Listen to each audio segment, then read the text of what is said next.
Hello, and you're very welcome to this presentation on the Modreeny ambush. It occurred on Friday, the 3rd of June 1921 during the War of Independence. It was an attack by the Irish Republican Army on the Royal Irish Constabulary on the road between Borrisokane and Cloughjordan. The RIC were en route to Cloughjordan to attend a petty sessions court there. The sources for the ambush are difficult to be confident with in a lot of cases. They sometimes are contradictory and are often unreliable. Interestingly, the attack did not take place at Modreeny, but at Kilebeg, about 2 kilometres nearer to Borrisokane. It was called the Modreeny ambush locally because Modreeny would be a much more widely known location than Kilebeg. All official accounts refer to it as Kilebeg. For the purposes of this presentation, Kilebeg and Modreeny are synonymous. So remembering the Modreeny ambush then, I would aim for a factual, non-partisan and non-political account. We must remember at all times that it was a violent and bloody event, and once the fighting started, men on both sides were intent on killing each other. It was not the simplistic Irish versus English encounter. It was more so Irish men against Irish men with a few black and tans thrown in for good measure. The commander of the IRA had a brother, a priest. The commander of the RIC went on to have 2 sons appointed parish priests.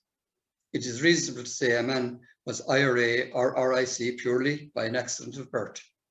And like in all organisations, there were good guys and bad guys on both sides. My own family connection to the sides in 1921 were that on my grandfather's side, I had 3 granduncles, Mick, Bill and Tom Heffernan in the RIC. And on my grandmother's side, I had 2 granduncles, Bill and Dan Tierney of Behamore, heavily involved in the IRA. This presentation is dedicated to them and to all involved, be they IRA or RIC.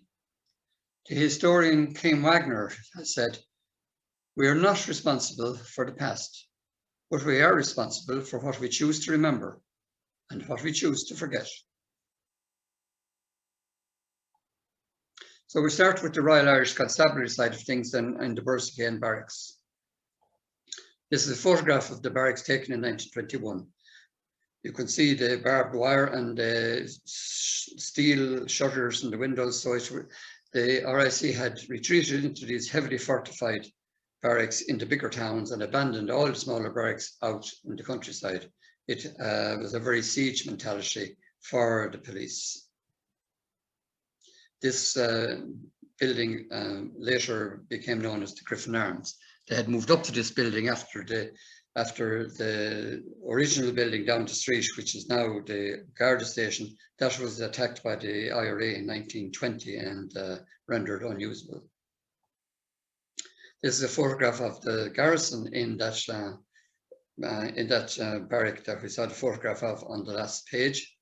You can make out, if you look closely, the black and tans by their metal bars on the breast pocket of their tunics. A lot of the men here were actually involved in the Modreeny ambush. So why go to the petty sessions in Cloughjordan? Why not Borrisokane? Well, the Borrisokane courthouse had been burnt down by an IRA attack the previous year, and Cloughjordan Petty Sessions Court was arranged for 11 AM on the 3rd of June. So the police in Borrisokane, in their wisdom, decided that they would summons people to the Cloughjordan court, and they would attend then to prosecute for whatever indiscretions they had picked up in the environs of Borrisokane. The problem, of course, was they would have to go on bicycles. And this was a dangerous journey going out in open countryside. And what made it all more ridiculous was that the summonses were all of a very trivial nature, like having no light on a cart or not having a current dog license. Again, another problem was that even if they did get to Cloughjordan, a lot of the people summoned would not turn up, because at this stage, it was common for people not to turn up to these petty sessions because it was the IRA who held the power out in the countryside. So sheer folly then to risk the lives of 12 men cycling from Borrisokane to Cloughjordan for very little. We owe a lot of gratitude to this man, Constable Bob Crossett. He arrived in Borrisokane in the last few days of 1920 and stayed there until disbanded in 1922. In 1989, he agreed to give an interview to Sean Hogan, local historian, and that interview threw up a lot of interesting stuff about life in Borrisokane in that period, and more importantly, it gave some valuable information into the Modreeny ambush, both from an RIC police perspective, but also it helped clarify some controversial issues that were found in the IRA accounts. Bob was in Dublin for the Bloody Sunday Croke Park match between Dublin and Tipperary. He says the Crown forces were out of control on that day. So at about 9:30 a.m. then, on the morning of the 3rd of June, the Borrisokane police mounted their bicycles outside the barracks, went up top of the street, turned left, and within a few minutes were out cycling through open countryside, through Liskin Lawn, Crotta, Bonmore, on to Ballynaven then, and they would expect to go down the hill in Ballynaven into Kylebeg and pass on to, hopefully onto Modreeny, and hopefully arrive in Cloughjordan for the petty sessions at 11 a.m. On the other side then, we have the Irish Republican Army, their lead up to the ambush. On the left, we have Jack Collison, who was the commander of the No. 1 Brigade Active Service Unit, or Flying Column. On the right is his superior, Commandant Sean Gaynor, who was the brigade commander of the 7 battalions and the Active Service Unit of the No. 1 Brigade, which was North Tipperary. Around the 30th of May, Collison had his men down in Terryglass for some training and some rest, and he was surprised to have a visit from Gaynor, who quickly told him to get his men ready to move out, that he had a mission for them. Collison was again surprised when Gaynor told him that he was actually going to accompany them on this mission, as it was quite rare for brigade commanders to accompany active service units on active duty. Gaynor did not divulge any details of his intended mission. On Thursday, the 30th of May, the active service unit, then led by Sean Gaynor, left Terryglass, went on through Ballinderry, avoided Borrisokane, and arrived in Ardcroney up the Cloughjordan Road behind the village into 2 safe houses. Now on the map, you will see other green dots over on the right hand side. These are other safe houses that we will come to later. The black dots are RIC stations, the blue dots are military barracks, the yellow dots are just locations and points of interest, and the red dot in the centre is the location of the ambush. Safe houses then were used a lot by the IRA. They were the equivalent of the fortified barracks for the RIC. They were places of refuge where IRA on the run or the active service unit could be guaranteed something to eat, a warm bed, and a very warm welcome as well. This was the safe house of John and Bridie Doheny in Ardcroney, one of the houses that the active service unit stayed in. Down the road was the house of John's cousin, Tom, who was married to Annie. And between the 2 houses, they put up the active service unit for Monday night, and they stayed there all day Tuesday, all day Wednesday, all day Thursday, until they left on Thursday evening.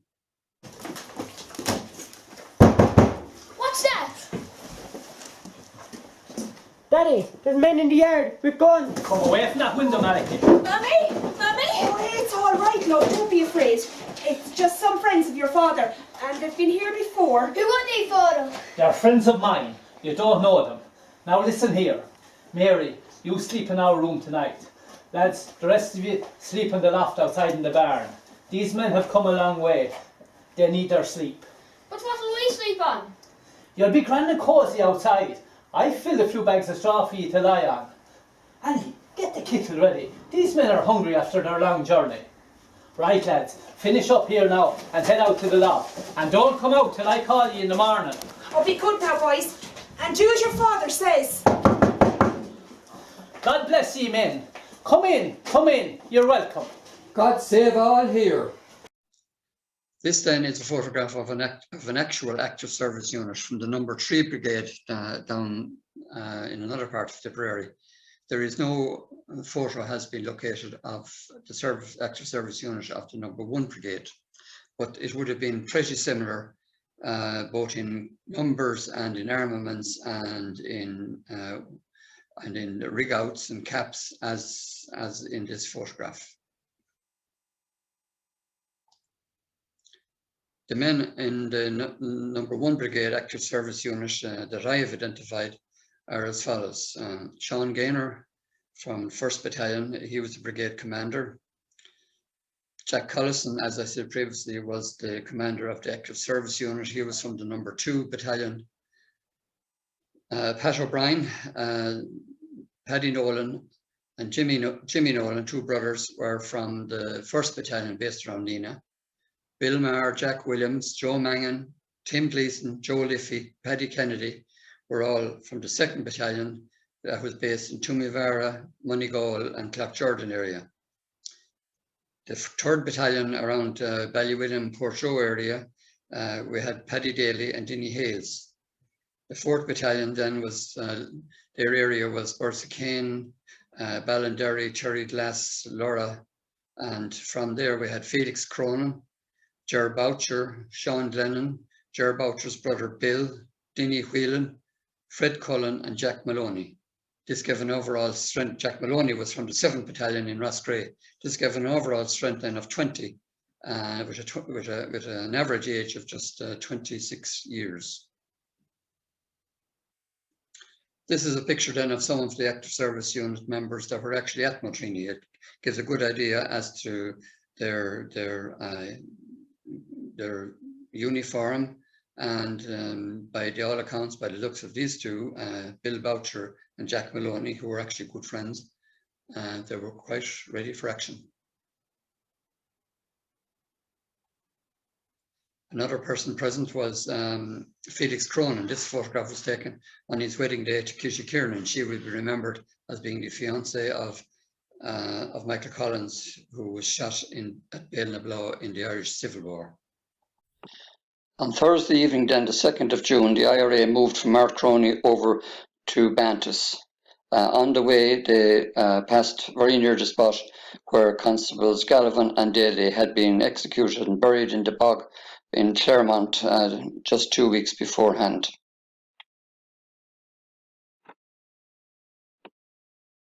So when they arrived in Bantus, then they stayed in 2 safe houses, Gaynor's, no relative to Sean Gaynor, and Gavin's farther up towards Glenhealthy Cross. This is a photograph of the outbuildings in Gaynor's, quite substantial outbuildings that would have room for quite a number of men. After the men had gone to their billets and had settled in, they were joined by 8 local volunteers from C Company in Cloughjordan, led by Bill Dwyer. This obviously had all been arranged in advance, and the local men would act as guides to the active service unit, who were all from outside the area and would not know the area for travelling around. It was here then that Gaynor briefed Jack Collison on the ambush planned for the following morning. The 8 men then from C Company who joined them in Bantus were Bill Dwyer from Crowell, Bill Brereton, Cloughjordan, Sean Haverty, Culnamunna, Peter Neal, Clooneen, Sean Kenny, Lahan, Mick Carty, Ballycapel, Jim Mara, Crowell, and Mick Maher, Claremont. There would be controversy over whether that list is correct or not. The late Canon White, when he did some investigations back in the 80s, he came across 48 men being at the ambush. These are photos of some of the men at Modreeny. Jack Williams was with the Active Service Unit. Bill Dwyer was leader of the local men, and Sean Glennon was from 4th Battalion in Lura. The shotgun men, as the local men were called, because they were mainly armed with shotguns. When you see their addresses on a map, you can see that they were all a closely knit bunch. They would have known each other from childhood. They would have trusted each other completely, and they would also have known the area like the back of their hands.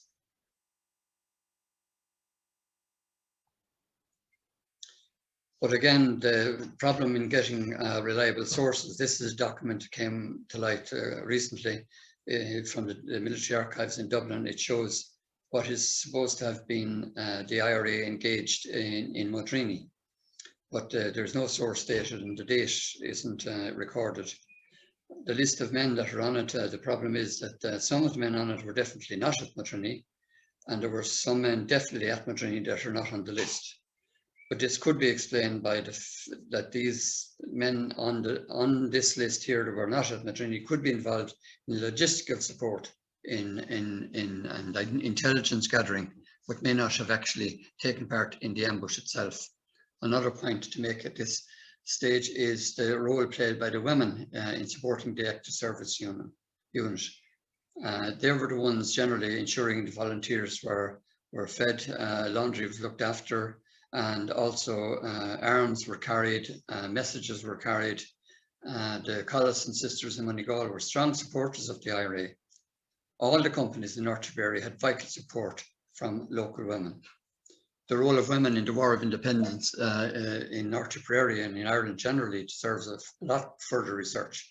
They are the unsung heroes of this war. On Friday morning, the 3rd of June, after rising at 4:30 and having a hurried breakfast, they left for Kylebeag and were guided mainly on back roads by the local volunteers of C Company. So they arrived then at Kylebeag around before 7 a.m. in the morning, and immediately Gaynor started to deploy his men. While they were being deployed, a local man, Andy Curry, came up from Kylebeag House just nearby. He'd seen the activity up on the road. He came up to investigate. After telling the IRA that he used to give information to the RIC, he had mistaken the IRA for RIC auxiliaries. They told to send him up to Gaynor, and he got him locked up in a barn nearby, and he was going to deal with him after. A young lad called Connors came looking for an ass down from the 40 acres field, big field behind where the IRA were. He was told to go home. A local girl coming to bring in cows for milking was told to go home. And all the IRA were in position and ready by 8:30. From this time on, any traffic on the road passed as normal, as the Active Service Unit was very well hidden. And this sketch map then shows what happens when they arrived first to Kylebeag from Bantas. Gaynor immediately established a command post where the Red X is, and he sent Bill Dwyer and Mick Maher up the hill to Clockheating, where they had a view of the road into Bursacane. There was a clear line of sight between the command post and the lookouts, and another clear line of sight from the lookout position nearly all the way into Bursacane. Bursacane then is coming from the top and going to Clockturden down the bottom. Kylebeag House is on the right of the sketch. That's where Andy Curry lived. This is a report then of the weather on the day. There are 4 of them taken every day, and it basically just said that it was overall a cloudy but dry summer's day with very light wind, normal temperatures, and no rain. This is a more detailed sketch then of the actual ambush site itself. Again, we have Bill Dwyer and Mick Maher up on the top. They would be further up the top out of the map. Then we have Sean Gaynor with Mick Carty, a young lad who he would use probably as a messenger or a runner in the command post. At section A, we had Pat O'Brien, Pat Daly, Paddy Nolan, Jimmy Nolan, Sean Kenny, and Jim Mara. At section B, we had Sean Glennon, Felix Cronin, Ger Boucher, Dinny Whelan, and Jack Maloney. At section C, there was Fred Cullen, Paddy Kennedy, Bill Boucher, Bill Brereton, Sean Haverty, and Peter Neal. Then to protect the flanks, they had volunteers at D, Jack Collison and Tim Gleason, at E, Dinny Hayes and Jack Williams, and at F, Bill Marr, Joe Liffey and Joe Mangan. So this was the situation then. This was the deployment. The idea was that the police would come down and take the first bend. Sean Glennon would then swing over to the other side of the entrance gate into Kylebeck, and the trap would be sprung. The police would be trapped in the killing ground with no hope of escape in any direction. Bill Dwyer then, who had been trained in semaphore signals up on the top of the hill in Clockheaton, Mick Maher was up in the tree overhead, and the signals that were assigned in special importance by the IRA were a U for a bicycle, an L for a lorry, and an R for a car. They would have been expected to only use 12 of the U's. All was quiet. The IRA were in position. The lookouts were doing their job. All was quiet up until 10 a.m. And then Maher shouted, "Bill, they're coming." Bill, they're coming. Bike. Bike. Bike. Bike. Car. Bike. Bike. Car. Bike. Bike. Car. Bike. Bike. Car. Bike. Lorry. Come on, we better get out of here before we're spotted. So where did the RSE cars and tender come from? They weren't expected.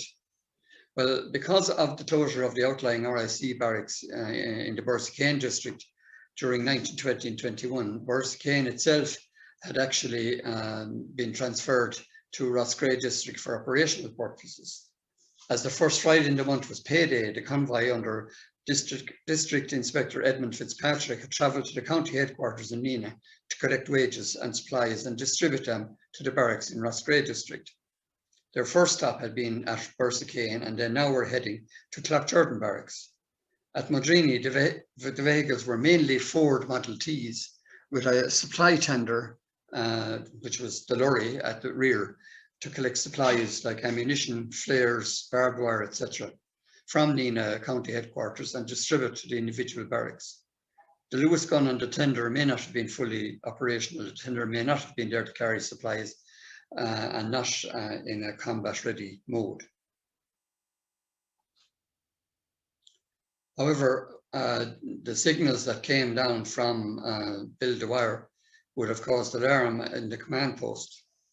Gaynor now calculated that instead of just 12 cyclists all surrounded inside the killing ground, there would now be the 12 cyclists plus 4 cars with 4 armed police in each, and a lorry, maybe, possibly with 12 to 16 men and a Lewis gun mounted. A possible total force of 44 well-armed police. His own force was only 27-28, including 8 lightly armed, untested local men.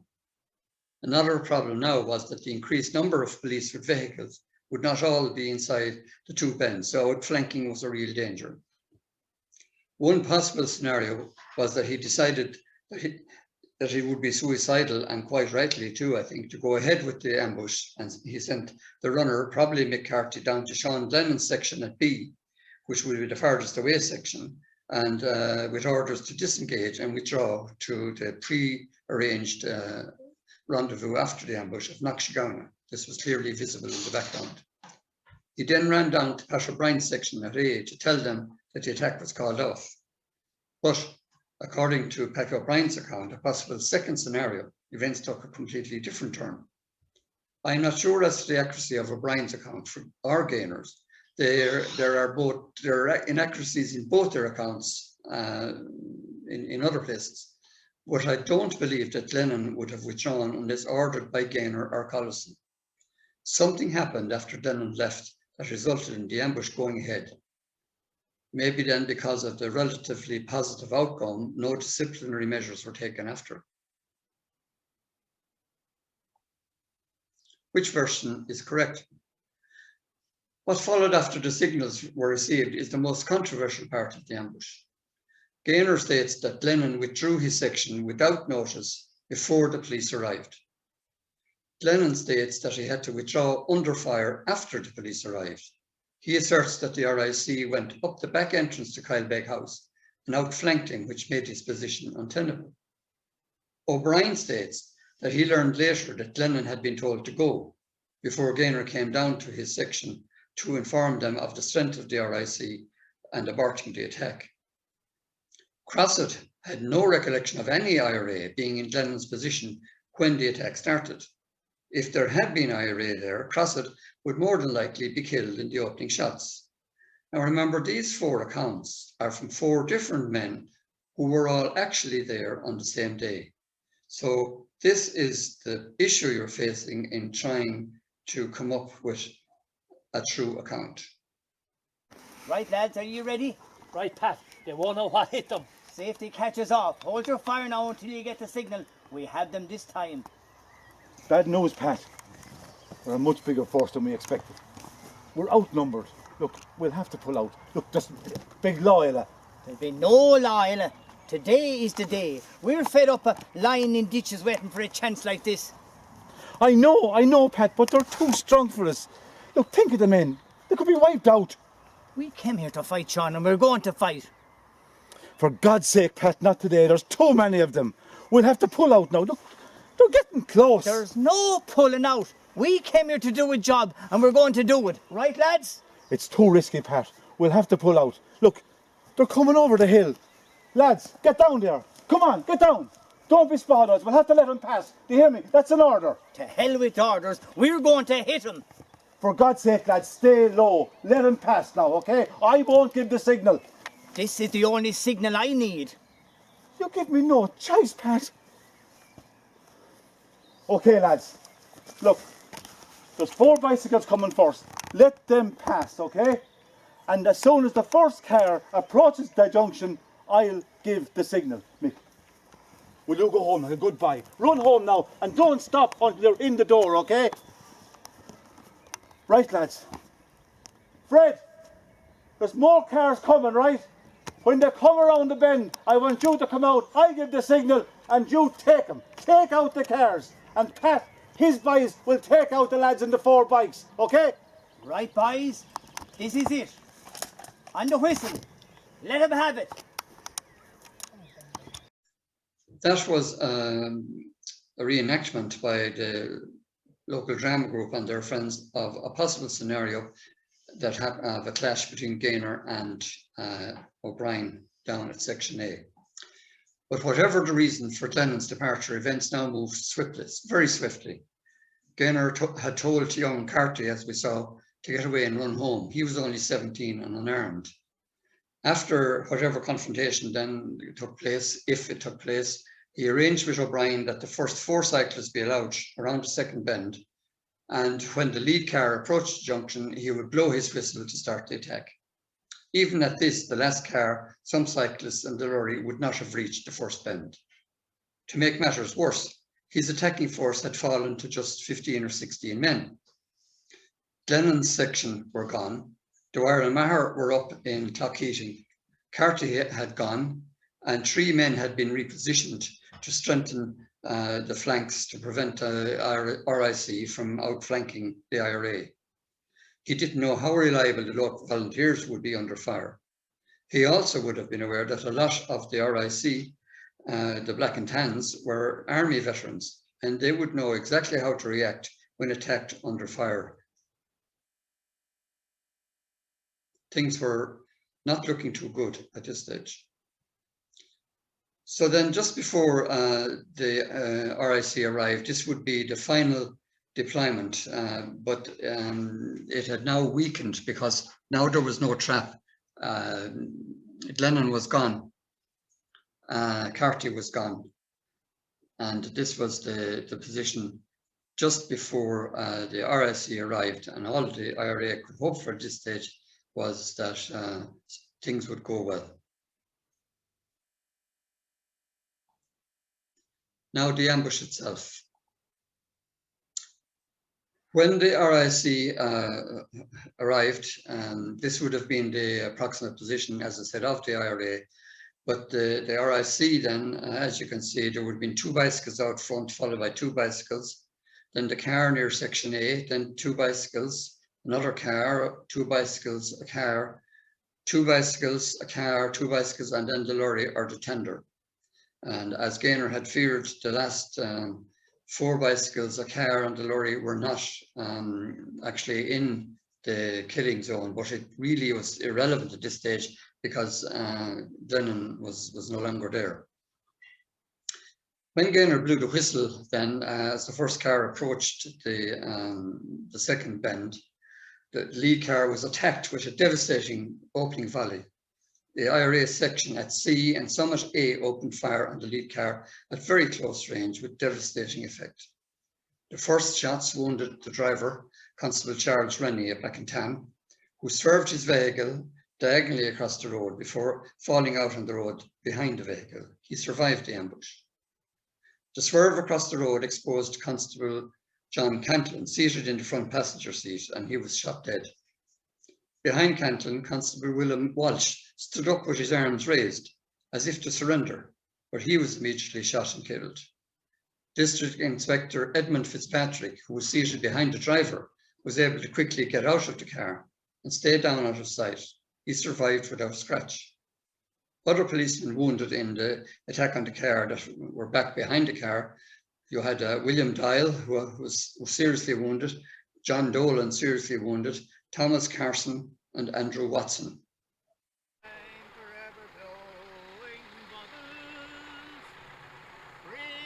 Bubbles in the air. They fly so high.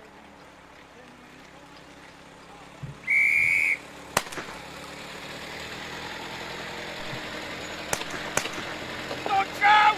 Don't shoot! So again, that was a reconstruction of what the attack on the first car had looked like. In the first car, then, as I said, we had District Inspector Edmund Fitzpatrick, or Fitzy as he was called. He was a native of County Leitrim. He was appointed constable in 1887, had worked his way up through the ranks to become a District Inspector second class. He was the son of a RIC head constable, and he went on to have a son, a parish priest in Valentia, and another son, parish priest in Dundrum in Dublin. After disbandment, he lived for a number of years in Tralee before moving to Carrish-Deveen, where he died in 1956. He had a daughter married to J.B. Healy, a solicitor, and a Fianna Fáil TD in Carrish-Deveen. As I said, despite being in the lead car at Modreeny, he managed to get out quickly and take cover behind the vehicle, and he survived the ambush uninjured. The man sitting beside the driver, John Alexander Cantlin, then was from Ballytigley in County Carlow. He was aged 53 and he was a constable, and he had been allocated to North Tipperary in 1909. John was regarded as a very fair-minded and impartial policeman. He was decorated for saving 2 children from a house fire in Roscrea. His killing was widely condemned by the people of Roscrea, as were the killings of the other 3 constables. The clergy in both churches condemned the killings off the altar the following Sunday. William Billy Walsh then, who was shot in the back seat behind Cantillon, he had been a sergeant but had been reduced in rank for indiscretion regarding accommodation and keeping of lodgers. He was from Durrow in County Laois. He was 52 and very close to retiring. He'd been looking forward to his retirement. He'd been a sergeant in Shinrone. Billy was regarded as friendly by IRA intelligence. On the day of his funeral in Durrow, four well-dressed young men who turned out to be IRA mixed in with the local people in the pubs afterwards and made it known that Billy Walsh should not have been killed. Got these details from Mrs. Guilfoyle, who was then aged 101 of Durrow. I interviewed her in 1997. She knew William Walsh as a young girl. He lived with his wife and 6 children just up the street from her. So at the same time as the cars were being attacked, the bicycles were being attacked simultaneously. When the cars had caught up with the cyclists outside Bursacane, I would say in Crotta, the police on bikes were delighted with the added security and their spirits were lifted. Coming down the hill from Ballynaven into Kylebeg, out in front, Constable Henry Chappelle, who was a good singer, burst into the new release song of the time, I'm Forever Blowing Bubbles.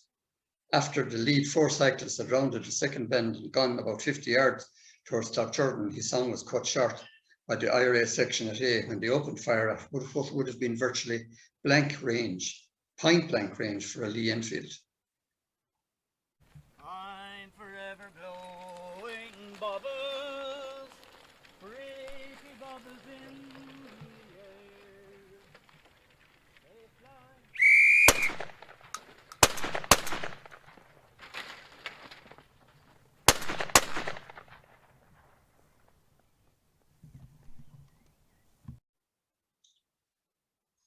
At the back 2 of the 4 cyclists, Sergeant Bill Jones, he was born in Baltinglass.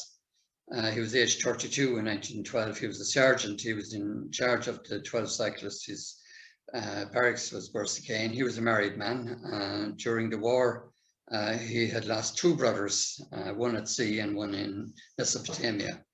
Bill survived the ambush, but he did incur a serious hand wound. He returned to Baltinglass some years after being disbanded, where he bought a farm, and he died there on the 19th of November 1972. James Jimmy Briggs was a black and tan. He was born in Scotland in 1892. He was aged 29 at the Modreeny ambush. He had been transferred to Bursacane just a matter of a few days before the ambush. He was single. He had served in the British Army with distinction in France during World War I, and he was awarded the Military Medal and the Distinguished Conduct Medal, which is just 1 step away from the Victoria Cross. He had served in Neen and Derrybeg, and as I said, had just arrived in Bursacane a few days before the ambush. His headstone in Sorby in Scotland reads, killed in Ireland on the 3rd of June 1921. Martin Feeney then was the 3rd of the 4 cyclists. He was born in County Roscommon, and in 1921 he was aged 32. He was a constable. His station was Bursacane. He had served in Neenah, Roscrea, Clough-Jordan and Derrybeg. A proposed transfer to Limerick in September 1918 was cancelled. He was regarded as friendly by IRA intelligence, and some of his RIC colleagues, including Bob Crossett, were unsure of his loyalties. A local man in Tusker, where he is buried, told me that after Martin Feeney's coffin was brought for burial after Requiem Mass in the nearby church, there wasn't enough men present to carry in his coffin to the grave. This was due to the local IRA warning people to stay away from the funeral. So then this would be the position at Modreeny after the RSC had arrived. We have already gone through the positioning of the IRA. Up ahead then, Henry Chappelle and Martin Feeney were knocked off their bicycles with the shock of intensity of the attack. They quickly recovered and ran as fast as they could towards Jordan and around the safety of the nearest bend in the road. Chappelle kept firing his revolver back at his attackers as he ran for safety. Feeney, perhaps injured in the fall off his bicycle, turned into the home of Matt and Ellen Horrigan in Eminiska. You can see that down the bottom of the sketch. He ran through the kitchen into a bedroom and hid under the bed. His plan was to stay there out of sight until the IRA had left the scene. Once Chappelle reached safety around the road bend, he kept running. At a nearby house, he commandeered a bicycle and rode at speed towards Jordan. He cycled in the back entrance of Whitfields in Modreeny and was taken from there by car to Jordan, where he raised the alarm. The police in Jordan, then the petty sessions was discontinued. They organised themselves with weapons, commandeered a truck on the main street, and headed for Calbeg. However, according to Bob Crossett, they were slow in coming. Now, the next slide has an extract from a 1989 interview by Sean Hogan with Bob Crossett, who was the young RIC constable in the ambush. You'll need to listen carefully as his voice is weak. He was then around 89 years of age, and he has a strong northern accent. But I feel it beneficial to include this extract because it gives a feeling of hearing from a young, who was then a young man at the ambush in Modreeny. I went and was talking to her and she said, Martin would come around down the room and went under the bed, you see. And they come, and the first I seen him go down, you see. And they pulled him out from under the bed and took him down. At that time, when you were going to some of these houses, the midden or the ducker was just on your right hand side, like. So they pulled him out of the house and took him over to the ducker. And they shot him and they took whatever uniform they wanted and his revolver, whatever ammunition he had, strapped him in.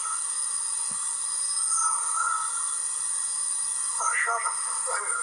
I don't think he was wounded at all. He ran to this house. Or maybe he was wounded. But anyway, that's what happened, Modreeny. The text of his account then, in case it was difficult to make out at times, he's quoting Ellen Horrigan from the house that Martin Feeney hid in. He says that she said Martin came and ran down the room and went under the bed. And they must have seen him going in. They pulled him out from under the bed and took him down. At that time, in some of these houses, the midden or the docker was just on your right-hand side of the house. So they pulled him out of the house and took him over there to the docker and they shot him and took whatever uniform they wanted and his revolver and whatever ammo he had, stripped him, shot him. I don't think he was wounded at all. He ran to this house, or maybe he was wounded. Anyway, that's what happened to Martin Feeney. Meanwhile, back at the junction, the RIC had all jumped from their cars on bicycles and taken cover out of the sights of the IRA. The tender at the rear of the convoy brought the Lewis gun into action, but he jammed after just a few bursts. He then reversed into the rear entrance of Curry's house, turned and sped off towards the cane to raise the alarm. This was seen by Sean Gaynor. There is considerable debate over the presence of the tender or the lorry or the military lorry. There, or was it not there?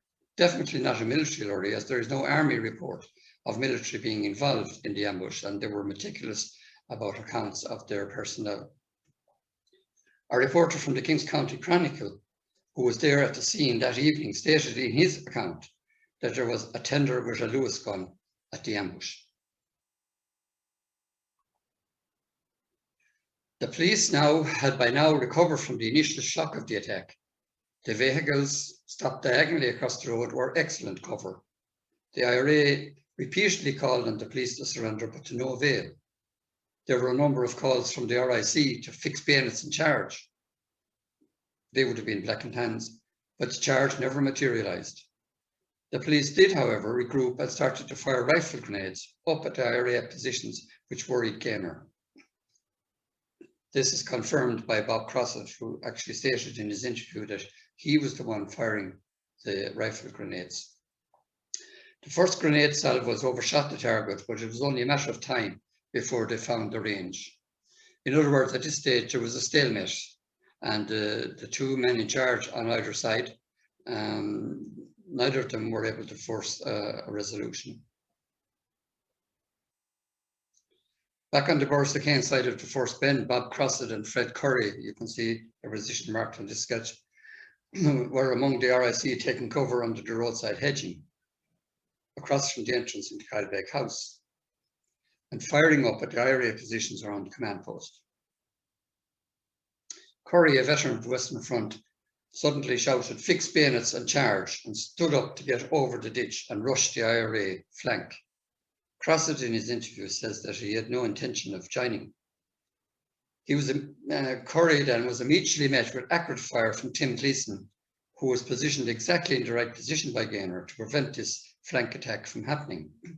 Curry beat a hasty retreat to the safety of the roadside bank and didn't try to attack up the flank again. Any similar attempt by the police to break out on the Cloughjordan side of the road would be met with similar firing from Dinny Hayes and Jack Williams. Mangan, Liffey and Marr were positioned to prevent the same thing happening if the police had broke through past the second bend, which didn't happen.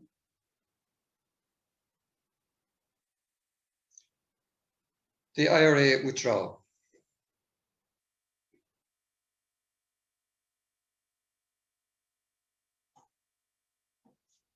Gaynor knew that he had little time now left before the police reinforcements started to arrive. He had seen the tender turn and head towards Borris-O'Kane, and at least one policeman had escaped towards Cloughjordan. He ordered an immediate withdrawal, and they collected guns and ammunition on the road from the front four cyclists that were attacked. They withdrew in the direction of Ballycapel to cover their real destination, which was Knockshigowna Hill. Now you can see on the map the first stage one, the orange dots, the way it goes back down to the bottom left-hand corner and then swings around back up towards Knockshigowna. After getting away about 500 yards with bullets whizzing over our heads, to quote one volunteer, the local volunteers were told to stow their weapons in safe hides and make their way home. At this point, a few of the active service made their way home to Moneygall through Kyle. The remainder did a sharp left turn out of sight of the RIC back on the road and crossed back over the Borris-O'Kane to Cloughjordan Road near to Modreeny at a place called Blackbird's Lane. They crossed the Ballyfinby River by a footbridge and were soon onto Kilrawn Lane. At this stage now, they were about up just from where Modreeny is on the map.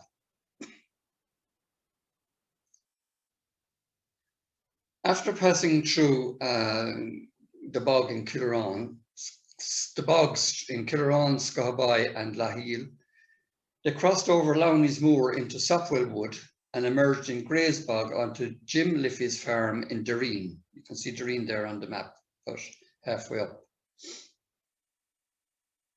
They came up through Liffey's farm and past McKeenan and Stephen White rolling corn. Crossing the road, they arrived at the back of Paddy Heenan's safe house in Townland of Carrick. You can see the red dot there, partially hidden by the last orange dot in stage one. This was just beyond Lissadonna Cross, and there they were given some light snacks and tea. This was the first food and drink they had got since 4:30 a.m. that morning. While they were at Heenan's, a Crosley tender came up from the Borris-O'Kane Road and stopped at Lissadonna Cross for momentarily. Luckily for its occupants, after a few seconds, it headed off towards Shinrone and Rosscray. After a short rest at Heenan's, then the active service unit headed off for Knockshig, guided by Paddy Heenan. They crossed the Pike Road and headed down a narrow lane to the Loch Bog. Around the lake, skirting the lake, they climbed up the lane behind Dan and Mary Mooney's house, up behind the house to Kincurrahan Beg on the side of Knockshigowna Hill. There was plenty of safe cover there in the firs. After they settled in, more substantial food and drink was delivered up by women from Mooney and Ryan households nearby.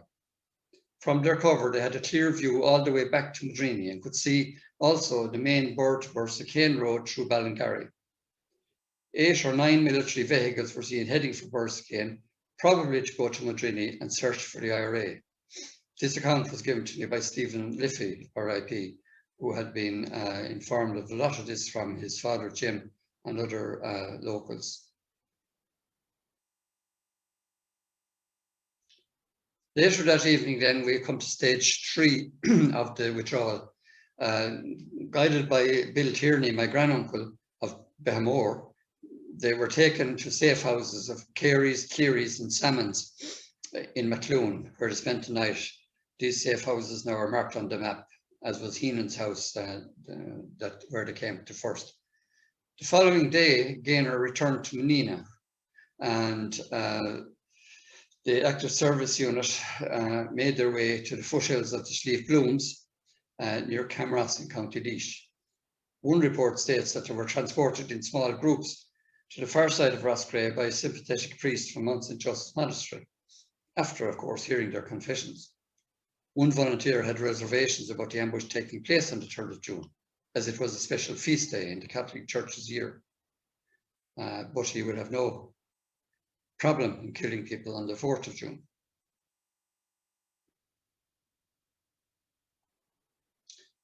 Then in Macloon, one of the safe houses that the IRA stayed in was Cleary's, and this is a photograph taken of Cleary's house in Macloon, and there's a small window on the gable there, which was a window into a loft, and it was in this loft that 4 or 5 of the active service units stayed on the night of the 3rd of June. These theories were related to the Tierneys, were just a number of fields away, and it is said that during 1921, May and June, the parents would go out the back most mornings and look across to see if there was smoke coming from where Tierney's house may have been set alight by the Crown forces during the night. This actually never happened. So consequences and conclusions then. Well, we've mentioned all the IRA on the active service unit and all the local IRA. I think it's only fair and balanced then that we should have this slide in, which is contains the names of all the RIC that have so far been identified. So of the 28 odd, we have 20 of them. Obviously, the ones that aren't there would have been at the back of the column, who would not have been injured, and they didn't come to anybody's attention. So this is as far as we're going to get, I'd say, in relation to the RIC. But every now and then I'm surprised by some little bit of information coming to light. The immediate aftermath then, the first reinforcements were 2 carloads of military from Summerhill Barracks in Nina, followed shortly by the RIC from Clapchurban. On searching the area, the military found Andy Curry hiding and were about to shoot him as an IRA man. But luckily some of the Clapchurban police recognised him and he was spared. Medical assistance arrived for the wounded and was provided by Doctors L and F Quigley from Borrisokane. The Reverend Father Meehan and the Reverend Father Smith, Catholic priest, and the Reverend J. Hobson, the Borrisokane rector, also came out to render spiritual services to the dead and wounded men. The dead police were loaded onto a military truck and taken to military barracks in Nina for postmortems. The wounded were loaded on a different truck, and Mrs. Mary Maher of Knockherl told of hearing the groans and agony from the wounded police as the trucks drove by her house on the way to Nina. These wounded officers were taken to Nina and Limerick hospitals. District Inspector Fitzpatrick got back to Roscrea Barracks by 2 o'clock that afternoon and immediately telegraphed Dublin Castle with news of the attack.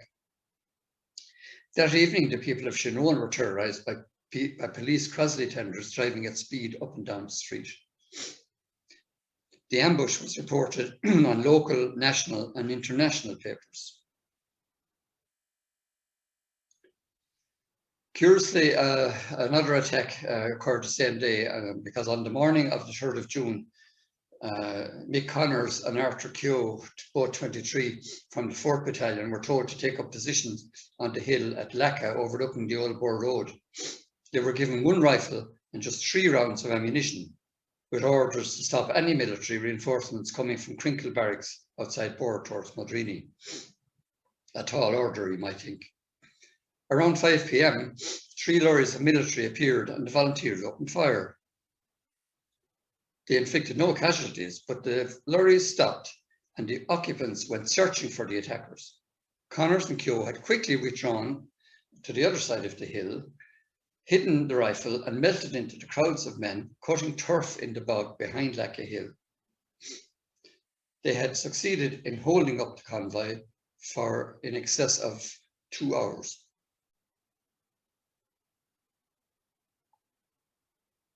The local population now braced themselves for the inevitable reprisal backlash, and they did not have long to wait. The following week, military arrived from Nina and burned out the houses of Dwyers, Maras, Neils, and went into Cloughjordan to Bowes. Mrs. Bridget Dwyer was given 20 minutes to remove money, jewellery from the house before it was burned. At Neils, after the house was set alight, live bonnets or piglets were thrown into the flames.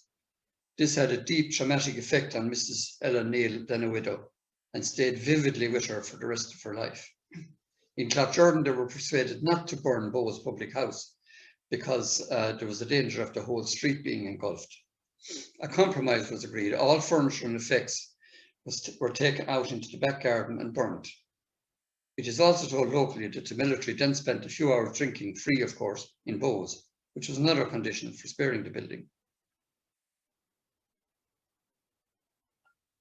A few days later, the military returned and burned down the houses of Rhines and Kennys.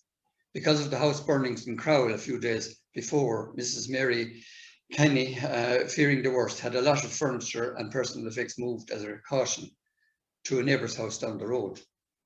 The Kennys were forced to stand and watch their home going up in flames.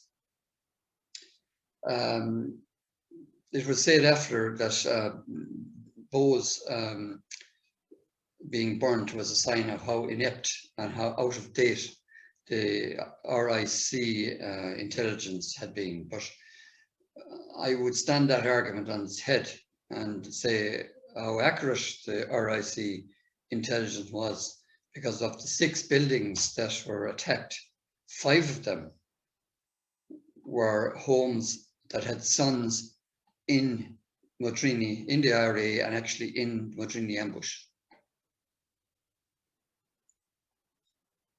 This then is a list of claims for compensation against Tipperary County Council lodged by the RIC, by the police who were wounded at Kylebeig, and by their relatives of those that were killed. The amounts claimed were quite high in today's terms. They were all granted compensation, but nowhere near the amounts claimed.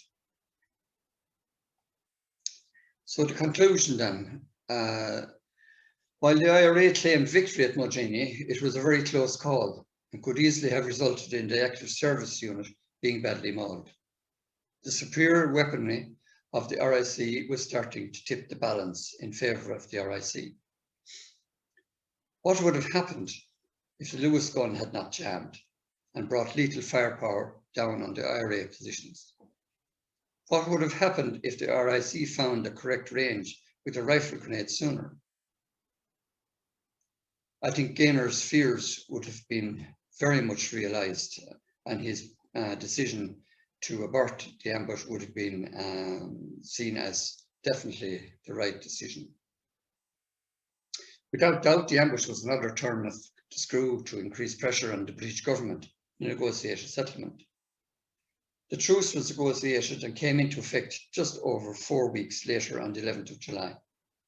This led to the eventual withdrawal of British forces from 26 counties of Ireland. The Modreeny ambush was the last major action of North Tipperary during the War of Independence.